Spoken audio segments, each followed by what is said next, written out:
More Allu Arjun fans తెలంగాణలో ఉన్న వాళ్ళందరికీ మీరు పరిచయం ఉంటారు కదా, వాళ్ళు మీరు బయటకు వెళ్ళి కలుస్తూ ఉంటే ఏం చెప్తూ ఉంటారు మీకు? నేను మీరు అన్నారు కదా మా ఊర్లో అది ఓపెనింగ్కి వచ్చాడు కదా, వస్తే ఆ రోజు నేను యాక్చువల్గా అర్జున్ వస్తుండని కూడా నేను బయట ఏం పెద్దగా చెప్పలే. ఓకే. చెప్పకున్నా కూడా ఆ రోజు దాదాపు 25,000 నుంచి 30,000 అందరూ 30 years లోపటోళ్ళే. అసలు అన్న ఎక్కడి నుంచి వచ్చింది వీళ్ళందరూ? నేను కొత్త కొత్త ముఖాలు. వాళ్ళు అంటున్నారు మేము 60 kilometers వెళ్ళి వచ్చినాం సార్ అంటున్నారు. అప్పుడు అక్కడ పోలీస్ వాళ్ళు వచ్చినారనమాట, ఆ డిఎస్పీ వాళ్ళందరూ. శేఖర్ రెడ్డి గారు ఇప్పుడు చూడండి, మీ అల్లు అర్జున్ గారు ఇంకా కొద్దిసేపు ఉంటే ఈ 25,000 మంది 30,000 మంది అది 60,000 పోతుంది. ఇది చాలా ప్రాబ్లం అవుతుంది. మొత్తం ఇది ఇక్కడ మొత్తం తోచులాట అదంతా అయిపోయి అల్లరి అవుతుంది. మీకు కష్టం, మాకు కష్టం, మేము దీన్ని కంట్రోల్ చేయలేము. మీరు తొందరగా మీ అల్లుని మీరు హైదరాబాద్ పంపాలి అని అన్న. అంత దూరంకి వెళ్ళి వచ్చిండు కదా, జనరల్ కొద్దిసేపు ఉంటాడు. మా ఊర్లో కూడా రాలేదు. అది ఎస్టాబ్లిష్మెంట్ రోడ్డు మీద చేస్తా ఉన్నాం ఫంక్షన్ హాల్. సో ఊర్లోకి పోదాం అనుకుంటాం కదా న్యాచురల్గా. వాళ్ళు అన్నారు సార్ పోతే చాలా కష్టం సార్, మీకు తర్వాత మీకే బాధ అవుతుంది, ఎందుకంటే ఇంతమంది యూత్ వీళ్ళు మేమేం కంట్రోల్ చేయలేము, ఒకసారి మీదికి. ఆ రోజు అల్లరి అనుకో రాత్రి. సో అది మేము అనుకున్నాము.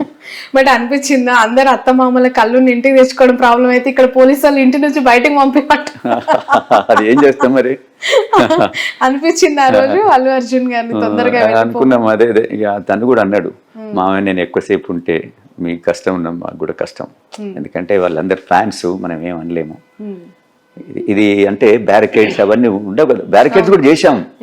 బ్యారికేడ్స్ విదిన్ వాళ్ళు అసలు 10 minutes తీసి అవతల పడేశారు. మేము దానికి ఎంతో బ్యారికేడ్ చేశాము, విఐపీస్ కని ఒకటి చేశాము, వాళ్ళందరూ వచ్చేటోళ్ళ కోసం బయట శామ్యాన్లు వేసాము, బయట టీవీలు పెట్టాము. ఎన్ని పెట్టినా కూడా వాళ్ళు అసలు దగ్గరికి చూడాలి ఓ అని మొత్తుకొని. What is nature of Allu Arjun అంటే ఏం చెప్తారండి మీ మాటల్లో? Very active. అసలు యాక్టివ్ అంటే చెప్పనక్కర్లేదు. యాక్టివ్ కు 100% ఆయనను మనం అనుకోవచ్చు, అంత యాక్టివ్ ఉంటాడు. ఎనీ టైం మార్నింగ్ నుంచి ఈవినింగ్ దాకా ఫుల్ యాక్టివ్ ఉంటాడు. ఓకే. బై నేచర్ ఎలా ఉంటారు ఇంట్లో ఉన్నప్పుడు కానీ, ఫ్యామిలీ టైమ్స్ ఎట్లా? ఇంట్లో ఉన్నప్పుడు చిల్డ్రన్స్ అంటే చాలా ఇష్టం, చాలా అంటే చాలా ఇష్టం. పిల్లలతో ఆడుకుంటా ఉంటాడు, కలుస్తా ఉంటాడు, అట్లా. చిన్నపిల్లలు అంటే చాలా ఇష్టం. Okay.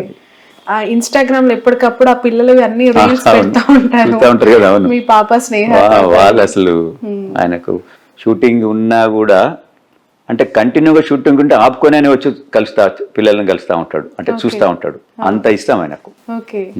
So more family person అనుకోవచ్చు. అంటే ఫ్యామిలీ అండ్ చిల్డ్రన్ చాలా అంటే చాలా ఇష్టం. ఓకే.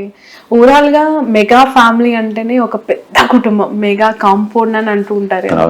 ఆ ఫ్యామిలీతో మీ సన్నిహిత సంబంధాలు అవ్వచ్చు, ఇతరులు అంటే అరవింద్ గారు కావచ్చు, పవన్ కళ్యాణ్ గారు, చిరంజీవి గారు, నాగబాబు, వీళ్ళతో మీ రిలేషన్స్, మీ జర్నీ ఎట్లా ఉంది? చిరంజీవి గారితో నా రిలేషన్ చాలా బాగుంటుంది. చిరంజీవి గారు చాలా మృదుభాషి, చాలా ప్రేమగల మనిషి. ఆయన ఎంత అంటే నన్నే కాదు, వాళ్ళ ఇంటికి ఎవరు పోయినా కూడా ఆ విధంగా రిసీవ్ చేసుకుంటాడు. చిరంజీవి గారి గొప్పతనం ఏంటంటే ఒక ఫెస్టివల్, ఒకటి ఏదైనా మంచి అకేషన్ ఉంటే అందరు రిలేటివ్స్ రావాలంటాడు, ఇంక్లూడింగ్ మా అందరికి కూడా. ఆయన ఫంక్షన్స్ ఉంటాయి, సినిమా ఫంక్షన్స్ కావచ్చు, సంక్రాంతి, పర్టికులర్గా దివాళీ చాలా పెద్ద ఎత్తున చేస్తాడు చిరంజీవి గారు. అప్పుడు అందరిని పిలుస్తాడు, ప్రతి రిలేటివ్ని కూడా పిలుస్తాడు.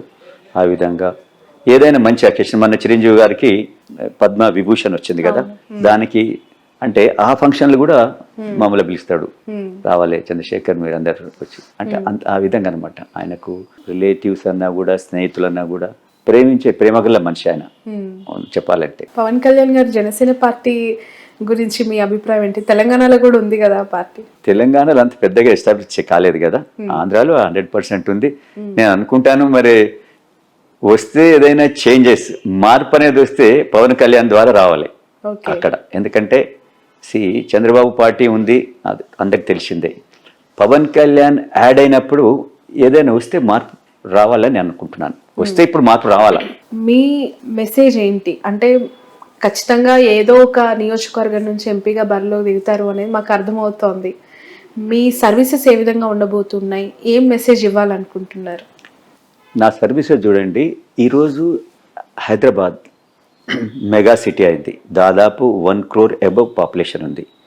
ఇంతమందికి ఏ విధంగా రీసోర్సెస్ వాళ్ళకి ఏ విధంగా మనకు ఉండాలి, డ్రింకింగ్ వాటర్ కావచ్చు, రోడ్ నెట్వర్క్ కావచ్చు, స్కూల్స్ కావచ్చు, హాస్పిటల్స్ కావచ్చు, ఇది ఒక ప్లానింగ్ తోటి పోవాలి. ఈరోజు చూడండి మన హైదరాబాద్లో గచ్చిబౌలిలో 40 అంతస్తుల బిల్డింగ్ వస్తుంది, రోడ్ అదే 40 story బిల్డింగ్, అక్కడి నుంచి ఎన్ని కార్లు బయటకు వస్తాయి, ఒకే బిల్డింగ్ వస్తలేదు కదా, రోడ్డుకు ఇరువైపులా వస్తున్నది.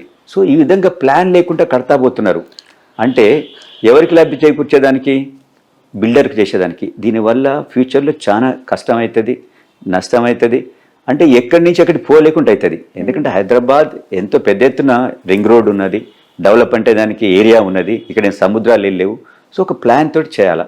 ముఖ్యంగా హాస్పిటల్స్, నలుమూలల హాస్పిటల్స్ రావాలా, మంచి స్కూల్స్ కూడా పెద్ద ఎత్తున రావాలి. ప్రైవేట్ స్కూల్స్ చాలా ఎక్కువైనాయి, సో గవర్నమెంట్ స్కూల్ కూడా రావాలి.